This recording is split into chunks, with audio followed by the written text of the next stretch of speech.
2024 সালে WWE তে অনেক রেসলার ইনজুর্ড হয়েছেন, অনেকে ব্যাক করেছেন এবং অনেকে এখনও ব্যাক করতে পারেননি। তারা খুব বড় ধরনের স্বাস্থ্য ঝুঁকিতে আছেন।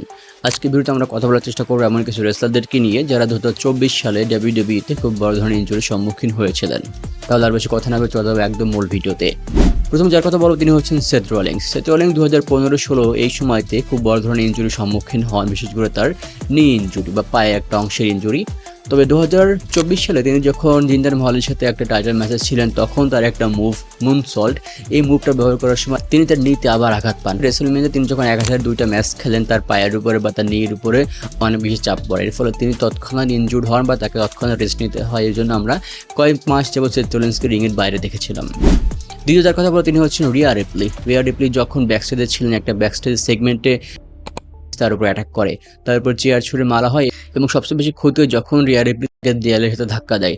তার শোল্ডার খুব বড় ধরনের ইনজুরির মধ্যে পড়ে এবং পরবর্তী রাতে তিনি তাদের টাইটেল ছিলেন, টাইটেল তিনি রেখে দিতে বাধ্য হন, কারণ তার পক্ষে আর ম্যাচ কন্টিনিউ করা বা শো কন্টিনিউ করা একদমই সক্ষম ছিল না। সিএম পাঙ্ক 2023 সালে রয়্যাল রাম্বলে রিটার্ন করেন এবং রয়্যাল রাম্বলে রিটার্ন করার ওই ম্যাচে তিনি খুব বড় ধরনের ইনজুরির সম্মুখীন হন। বিশেষ করে ড্রু ম্যাকেন্টার তার উপর অনেক বেশি চড়া হন এবং তার উপর বিভিন্ন ধরনের ফিনিশার বা বিভিন্ন মুভ ইউজ করতে থাকে। যদি সিএম পাঙ্ক ইনজুর্ড হওয়া সত্ত্বেও তিনি ম্যাচ কন্টিনিউ করেন এবং ম্যাচের একদম শেষ সময় পর্যন্ত থাকেন। ব্রনসন রিড সার্ভাইভার সিরিজ 2024 সালে মূলত তিনি এই ইনজুরির সম্মুখীন হন। বিশেষ করে তিনি যখন সেলের উপর থেকে রোমান রেইন্সের উপরে একটা টেবিলের উপরে তিনি লাফ দিতে যান তখন সিএম পাঙ্ক রোমানকে সরিয়ে নেন, কিন্তু এটা ব্যাপার ছিল না। ব্যাপার ছিল তিনি যখন লাফ দেন তখন তার পা আগে মাটিতে পড়ে বা পা আগে ল্যান্ড করে এবং ফলশ্রুতি তার পা একদম ভেঙে যায় এবং এইটা খুব মারাত্মক একটা ইনজুরি ছিল। ধারণা করা হচ্ছে তিনি রেসলম্যানিয়া 41 মিস করতে পারেন। অস্টিন থিওরি ইনজুরিটা আমার কাছে মনে হয় সবচেয়ে বেশি জঘন্য বা সবচেয়ে বেশি মারাত্মক এই সকল ইনজুরির মধ্যে। বিশেষ করে তিনি যখন কার্মেলের সাথে একটা ম্যাচে ছিলেন, একটা ফ্রগ স্প্ল্যাশ দিতে গিয়ে তিনি এটা বস করে ফেলেন বা দুজনের ভুলের কারণে মুভটা ঠিকঠাক মতো হয় না। ফলশ্রুতিতে তিনি তার কাঁধে খুব বড় ধরনের চাপ পান এবং সেখান থেকে তিনি বড় ধরনের ইনজুরির মধ্যে যান। ধারণা করা হচ্ছে যে তিনি খুব বড় ধরনের ক্ষতির সম্মুখীন হয়েছেন এবং রিটার্ন করে কিছুটা সময় লাগতে পারে।